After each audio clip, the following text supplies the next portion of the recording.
Can objects add meaning to our lives? Have you ever bought something beautiful and then quietly waited to feel different? Not the excitement of the first day, that part always works. I mean a week after.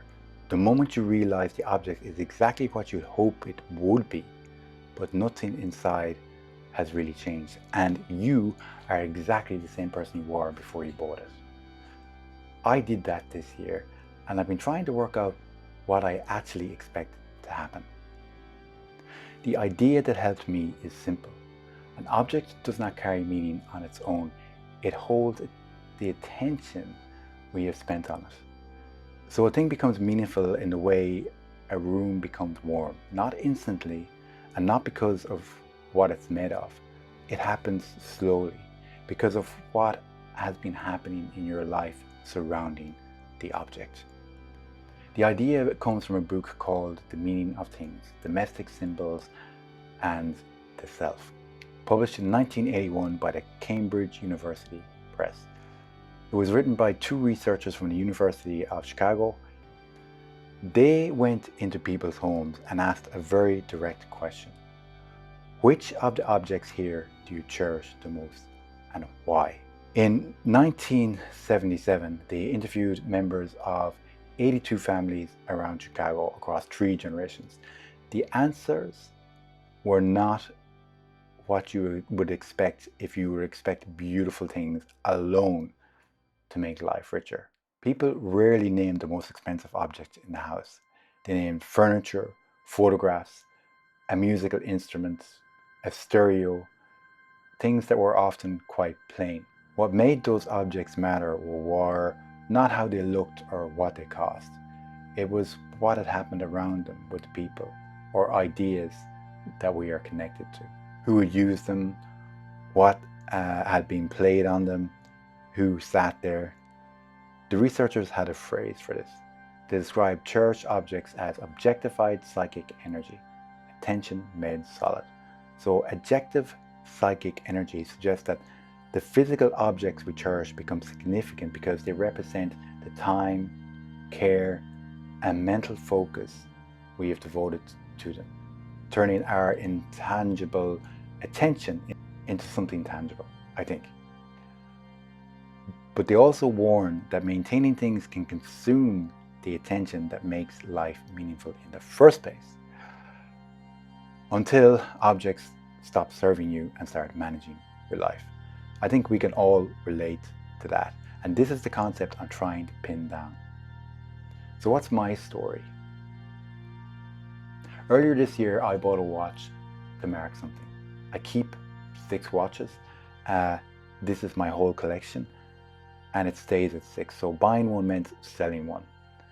I couldn't try it on first, so I took a chance at the time.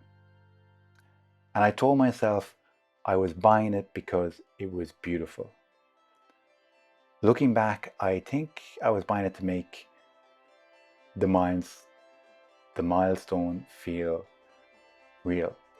I wanted something that I could look at and think, that happened and here's the proof.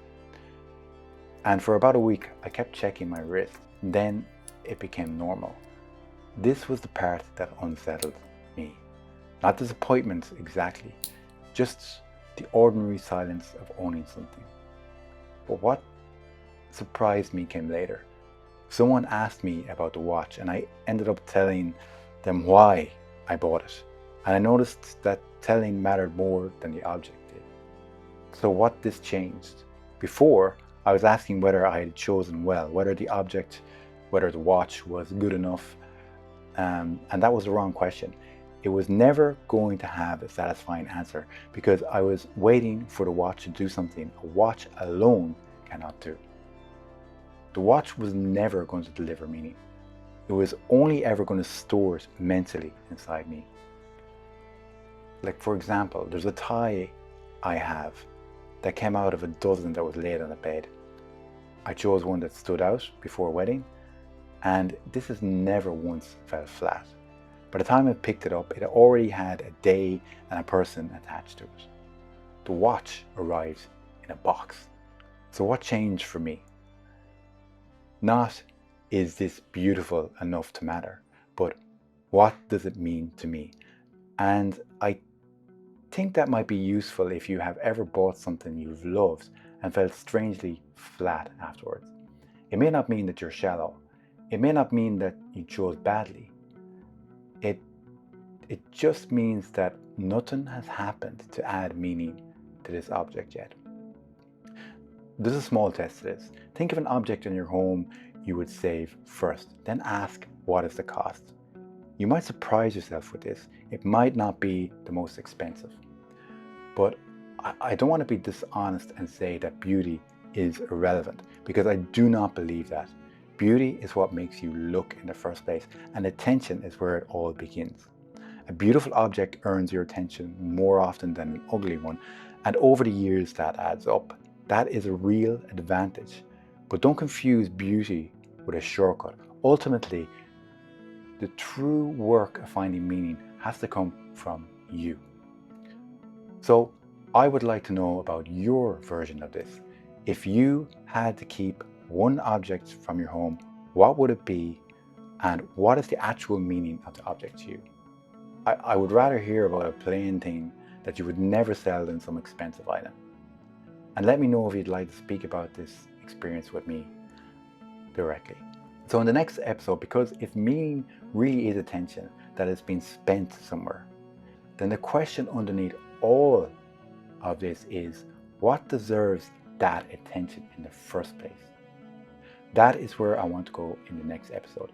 So like and subscribe if you'd like to hear more. Thanks for watching,